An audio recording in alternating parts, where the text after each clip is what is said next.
More and more these days, it's important to teach young people about where their food comes from.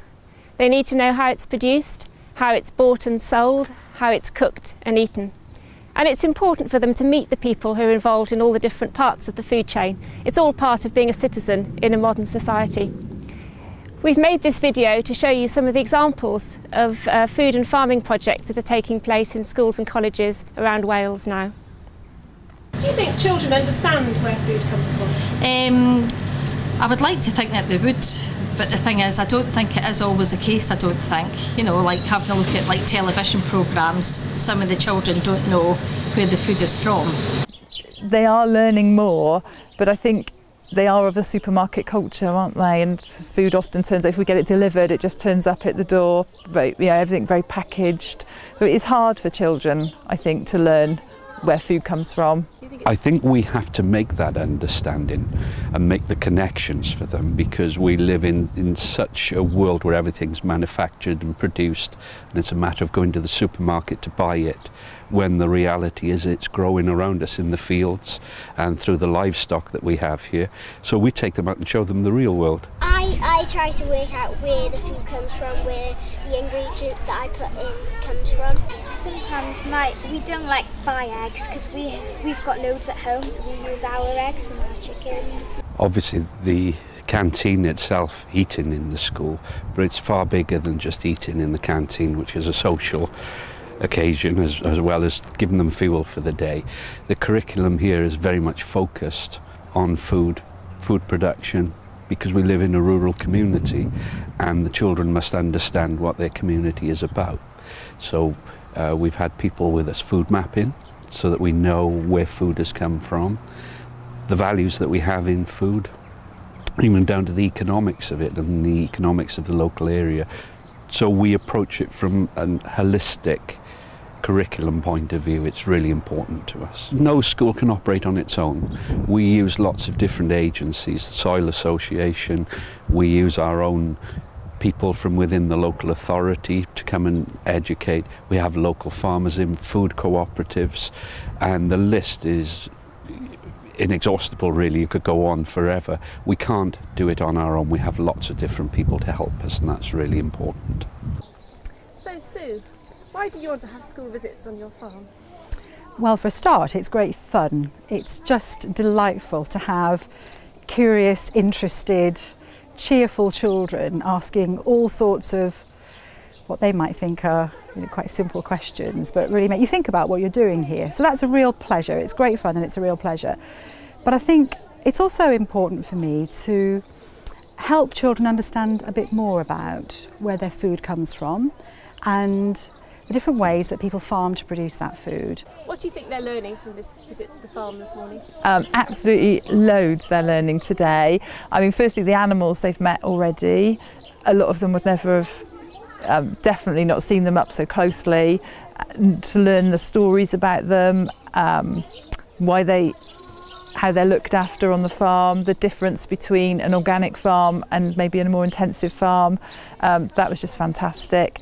They just love it, don't they? They just love being outside, and they don't think they're learning. Because they haven't got a pen in their hand and they're not sat in their desks, they don't realise that they're actually learning.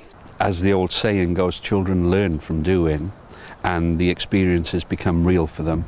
It gives them an understanding of why they're learning, that this is the real world, this is a job that I could possibly be working in the future. I think it motivates, and it does give learning that relevance and a real meaning.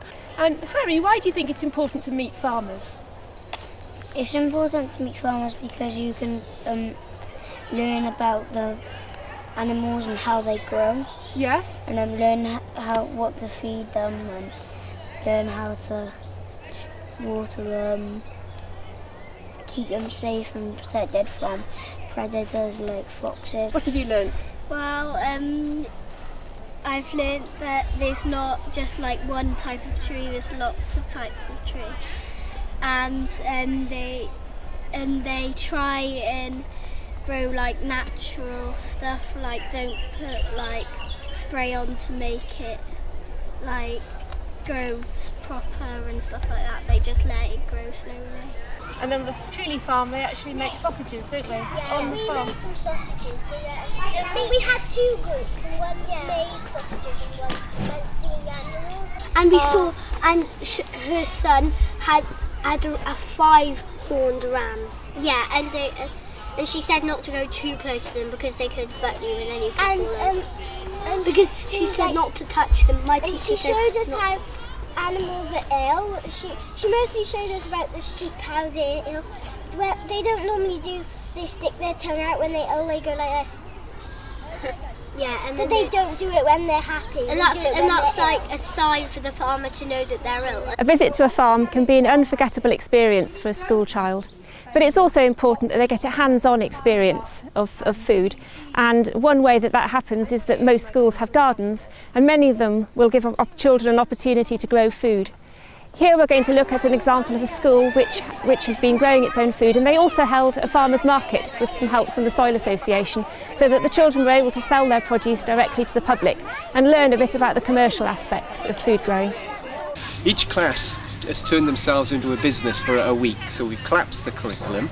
Every class has decided what they're going to make or grow or sell, and they've had this week really to turn themselves into production, into sort of advertising, and throughout the school every class, every child's been involved in that, and we're culminating today with a farmers market where we're going to sell that produce, sell those goods to parents, friends and carers. Because a lot of the stuff we've been producing for our farmers market has been grown on site. So we have a polytunnel in our school, we have raised beds, so the children have planted the, if you like, the plants and the potatoes and the carrots and whatever else they're going to sell. They've grown it, and today they're going to be selling it to their parents. Can I have a coriander? Which one should I have? Yeah, I think it's important that children know about growing plants and where food comes from, and I think this sort of event is a useful way for the children to learn about, as well as that aspect, also the enterprise side of it, in terms of not just about growing, but what that means, how much food costs, what you have to pay to buy the food that goes on the table and that you eat every day. So yeah, I think it's a good event to have. Well, it's been a fantastic day, well supported by parents and carers, as we always are. The children have really enjoyed it. We've sold out pretty much everything we wanted to. The ice cream and the squash went brilliantly, and it was Organic Centre Wales. A big thank you to them for helping us set this up and supporting us in our efforts. Thank you. It's great to see all these food experiences taking place in schools and colleges. But perhaps the ultimate food experience is actually eating it. So it's really important to look at what we're serving young people in the canteens. We've been working with the Soil Association to promote their catering mark. This accredits the kitchens for serving locally sourced food that's ethically traded, maybe organically produced, to high standards of animal welfare. This means that the food that the children eat in the canteens and the educational messages they're getting in the classroom and outside all match up. And it helps stimulate the local economy and develop a sustainable food nation. Do you think it's important to have local food? Well, I think it is important, because the thing is, if you have like local farmers and things like that, then they can supply the schools with local produce, and I think it's better for the farmers and it's better for the schools as well. So my name's Louise Goldingay. I'm the catering manager here at the University of South Wales. I've been with the organisation for almost 3 years now, and over the last 12 months we decided that it was a time where we needed to look at achieving the Food for Life accreditation, that we were already doing a lot of good practices within our department, but we weren't necessarily documenting them, and therefore by doing so we achieved the accreditation quite easily. We work together with the other Welsh universities. We do a lot of work regionally. We've engaged a lot of our suppliers, and we purchase more local food from Wales than we ever have before. We ensure that all of our meat is farm assured meat, so when things are going on like the horse scandal earlier in the year, we knew we had nothing to worry about. We ensure that we are purchasing all free range eggs, that our fish is all from MSC fish to eat lists, and that we're using a lot more seasonal vegetables. We work really closely with the grounds department. The gardeners are great. They bring us up vegetables from the allotment, usually on a daily basis, and we never know what we're going to have, but the chefs like getting creative and using that within the cold salad bars, but also the hot food counter. We purchase our eggs locally in Abergavenny. They're all free-range eggs, and when we've used them, we give Mike the shells. And we use the eggshells. We grind them up and put them on the allotment. They're great for keeping slugs from around the plants, and obviously they break down and calcium back into the soil, etc. We use those, but we also collect from catering the grounds, coffee grounds, and we put those into our composters, which are great for keeping ants. They're fantastic coffee grounds for keeping ants away, and it breaks down in the compost heaps. Obviously we use all the green waste and some paper, shredded paper, etc. in the composters. It converts it to a soil improver, which then we put back into the allotments and use it on the flower beds throughout the university. Now that we've achieved our bronze award, obviously the options are there for us to move towards silver and even gold in the future. It does mean that we have to buy a lot more organic produce, and really it's been the engagement with our suppliers and them being aware that it's the organic produce that we are actually after, and enough of it locally produced to service the university. It's been a great idea to promote sort of sustainable food for the university and raise awareness amongst all the staff and students. It's been a great project, and a lot of the